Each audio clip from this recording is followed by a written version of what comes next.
তারেক রহমান হচ্ছে ওই দলের ভারপ্রাপ্ত চেয়ারম্যান। তিনি অবশ্যই তার দলের অবস্থান ব্যক্ত করবেন, খুব স্বাভাবিক। ডক্টর ইউনূস হচ্ছেন অন্তর্বর্তীকালীন সরকারের প্রধান উপদেষ্টা।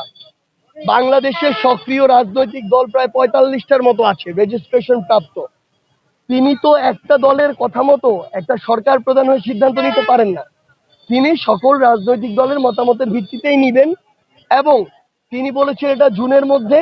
আমরা আমাদের জায়গা থেকে জাতীয় নাগরিক পার্টি এনসিপির পক্ষ থেকে বলতে চাই, ডক্টর ইউনূস এবং অন্তর্বর্তীকালীন সরকার যদি মনে করে যে একটা সুষ্ঠু এবং স্বচ্ছ নির্বাচনের জন্য জুন পর্যন্ত সময় প্রয়োজন, ইভেন যদি তিনি মনে করেন যে না আরো ১-২ মাস আগে এপ্রিল মেতেও করা সম্ভব, আমরা আমাদের জায়গা থেকে মনে করি যারা বাংলাদেশের বর্তমানে রাজনৈতিক দল মনে করে যে এই অভ্যুত্থান পরবর্তী সময়ে সবচেয়ে গুরুত্বপূর্ণ হচ্ছে একটি সুষ্ঠু ও স্বচ্ছ নির্বাচন, ইভেন শুধু নির্বাচন নয়, সুষ্ঠু এবং স্বচ্ছ নির্বাচন, তাহলে তারা এই জায়গাটিতে সুষ্ঠু এবং স্বচ্ছ নির্বাচনের ক্ষেত্রে আপোষ করবেন না।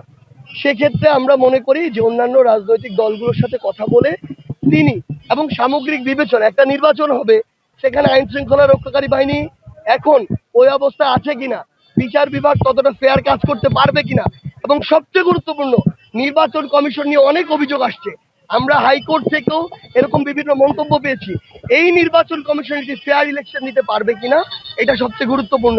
যতক্ষণ পর্যন্ত এই বিষয়গুলো নিশ্চিত না হচ্ছে, ততক্ষণ পর্যন্ত যদি টাইম ফ্রেম নিয়ে সরকারকে জোরাজুরি করা হয়, আমরা মনে করি এটা অন্যান্য যে রাজনৈতিক দলগুলো তাদের এক্ষেত্রে কোনো সমর্থন থাকবে না।